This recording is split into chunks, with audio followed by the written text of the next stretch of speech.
listening to the Fours Up Podcast with your host, Marsh. What up? It is the Fours Up Podcast. It is Monday, April 13th, and it is Marsh as usual.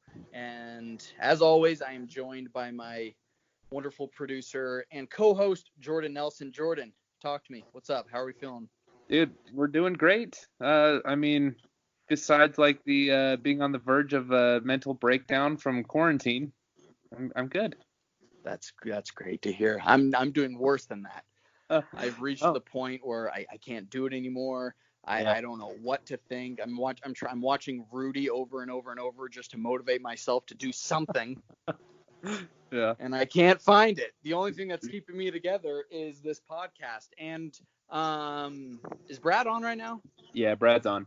Well, we'd also like to welcome on friend of the program, very good friend of the program, Brad Tejada. Brad, how are we? What's going on, fellas? We're just out here surviving. We're just out here riding dirty. Riding dirty, I like it. Yeah, man. So so you guys probably heard, but we got a big announcement we're doing a live event for the NFL draft. So the Fours Up Podcast, we're gonna do a live video streaming broadcast. So it'll kind of be like a Google Hangout or a Zoom type thing. We're trying to pin down right now which software we're gonna use.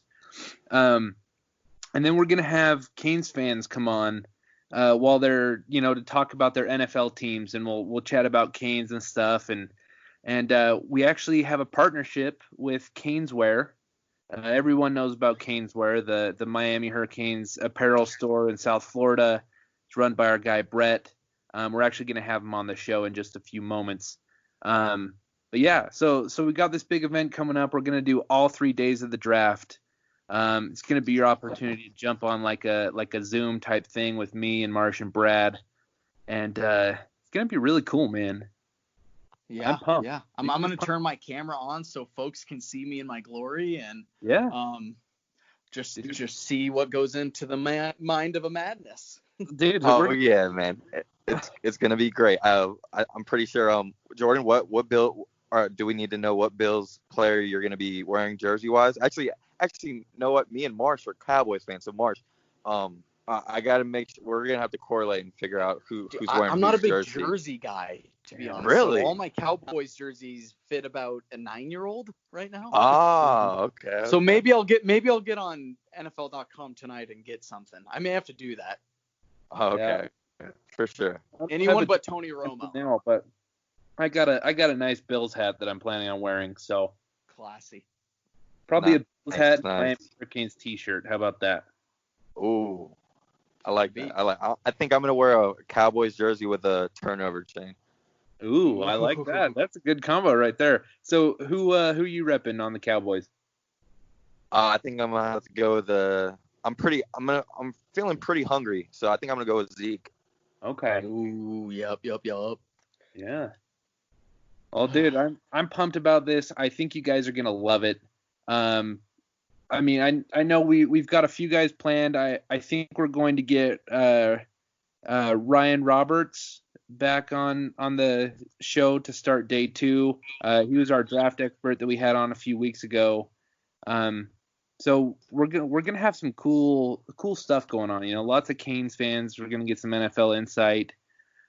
Just a lot of big stuff going on with the podcast right now. So we also may get a couple of ex-players as well, such as I'll give out one name, Marquise Williams. Ooh. Yeah. Dude, it's going to be good stuff, man. So I'm pumped. We'll give out more info as we have it. Like I said, it's most likely going to be like a Google Hangouts via YouTube TV or YouTube Live or whatever it's called, or a Zoom broadcast. But essentially, we're going to make it so that you guys can hang out with us over webcam. So, it'll be a fun time. You're gonna see this ugly mug for 3 days straight, and I'm gonna be stuffing my face full of pizza. Yeah, I need to lose weight so people don't see this horrendous gargantuan man. Oh man. And best of all, like Jordan was saying, man, we're gonna have all you fans on, and I'm pretty sure you guys are about to find out a lot about Brett CanesWear and all the awesome prizes that I think a lot of people might be able to win. Yeah, man. This is huge that we're partnering with CanesWear. So I mean, Brett's a staple of Canes fan, right? Like he's just the man, and we're gonna talk to him. I should actually call him in right now. So give me one moment. Hello? Hey, Brett, how are you, man? I'm good. How are we doing? Not too bad. Thanks for Are coming we on Brett. Skype? All right. Yes. Yeah, we're live. My pleasure. Nice to talk to you guys. Thanks for having me. Yeah. Yep. No problem. All right. So we just told our listeners a little bit about events we have planned and your involvement with us. But to start this interview, I want to hear more about where you started and how you got into the apparel business and starting CanesWear and stuff like that. So, I mean, would you mind telling us kind of the story of how CanesWear started? Absolutely. So we started in 2010, pretty much by accident, I like to say, because it wasn't actually in the plan to open up a Miami Hurricane store, but I guess it was just one of those things that was meant to be. Okay. We started off in a warehouse, and we basically didn't have a lot of hurricane stuff. We had some other teams we were selling. We were able to then turn ourselves. I realized I couldn't take other people asking about teams that I really didn't care about. So I said, you know what? I'm a Canes fan. Let's make this work. So I can talk Canes every day. We had some items from other teams, and I thought, this isn't going to work out. So I said, if I'm going to talk sports, I got to talk Canes sports every day. So that's how we metamorphosed. We transformed ourselves into Canes store. We started out in a little warehouse in Davie. Basically an on-air conditioning warehouse that anybody that's listening to this podcast will remember very well. And I put little signs all over the place saying Miami Hurricanes items, South Florida sports items. I used to hand write the signs, put them all over, and then people would come in. And we had a small little following. Somebody told me, hey, I saw, I'm on Facebook. I'm going to give you a shout. And I said, I got to get a Facebook account. I had a personal one, but I had to get a CanesWear one. So the customers, our CanesWear family, really helped me as much as anyone. So as we were going, people would say, hey, this is a great idea. And I'd say, you know what that is? So we're in the warehouse for 4 years. It was awesome. I mean, one time it was no air conditioning. It was a bunch of car repair people and other furniture repair people. We were the only place like our kind. There was nobody else selling retail. And I remember for the Miami Florida game, there was a whiteout. We had such a long line, no air conditioning. The width of the store is probably 6 feet where the checkout was, and it was bigger when you went to the back. No air conditioning, and probably for like 8 straight hours we had a line. People were coming from everywhere, and I said, how did you hear about us? And they'd say, I was at Lids, or I was at Sports Authority, or I was wherever, and they said, you're the place to go see. And I said, wow. So that was probably about 2012, I think. So in 2014, we moved to our store in Davie, in the shop store Arrowhead, and we started getting bigger and bigger. Mark Rick took over as coaching, which is awesome. Adidas took over as the company, and we got to be very big with them. And the turnover chain shirt took over, and we had lines out the door. It was phenomenal. And so it's been a great ride. So we basically got started by accident. But I decided my love for the Canes was so much that I wanted to make it to CanesWear, make a Hurricane store, and that's basically how it happened. So my suggestion is do what you love, and good things will follow. I love that. So Brett, did you grow up in South Florida? Have you always been a Hurricanes fan? I've always been a Canes fan. I grew up as far as I can remember. I remember my dad taking me to the games when in the early 70s. I was a Canes fan, a Dolphin fan. All the South Florida at that time, that was all there was, is the Canes and the Dolphins. So I remember going to the games when I was as young as I can remember. I remember watching, I guess, way back when Otis Anderson was the first really my favorite player at first that I started following. I think I saw Chuck Form maybe a little bit. I don't even know if I caught much of his games, but Otis Anderson, those teams. I remember when Lou Saban was probably the first coach I remember. Then Howard Schnellenberger took over. a friend of mine in high school said, the Canes are going to be top 20 one day, and everybody was laughing at him, probably in the mid 70s and late 70s when Howard came on, or maybe it was Lou Saban at the time. But I've been a fan forever. I used to work in the Orange Bowl selling sodas. I worked 3 quarters, sell sodas, and I'd sit down and watch the 4th quarter of the games when the Dolphins and the Canes played there. So it was awesome. So I've always been a huge fan. I love it, man. That's cool to hear. And I don't want to name drop too much, but we're hoping that later this week we might get Burgess Owens on. So Awesome. that'll be a good throwback, and we're hopeful. But so well, that's awesome. It'll be a great catch for you. I've not met Burgess myself. I remember one of the great defenders. For the was he a safety, Burgess Owens? Is that correct? He was. And then he went on to play for the Jets, I'm pretty sure, correct?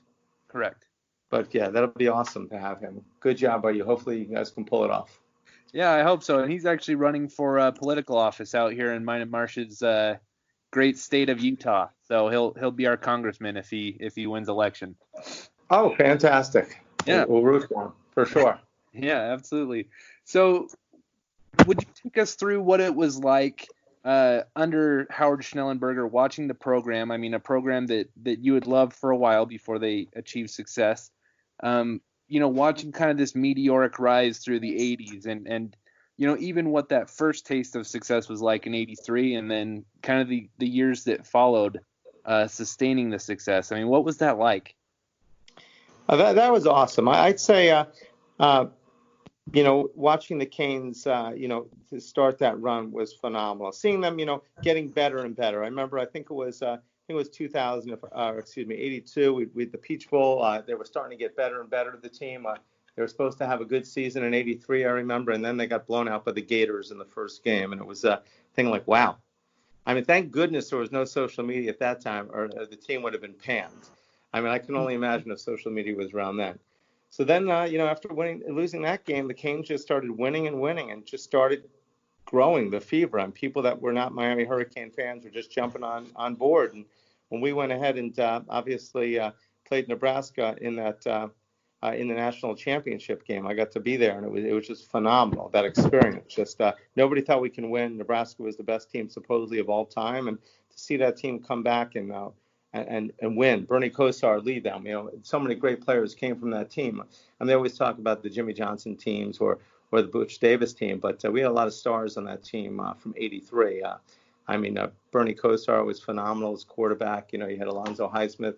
It was just a phenomenal team, offense and defense, and it was just one of the greatest Cinderella stories probably in the history of sports. That team came all the way back, won 10 in a row, and then beat the best team, the big bad Nebraska Cornhuskers in that game. Was phenomenal. Missing that 2-point conversion, Kenny Calhoun knocking a ball away, it was just spectacular. So seeing that, I remember that was awesome.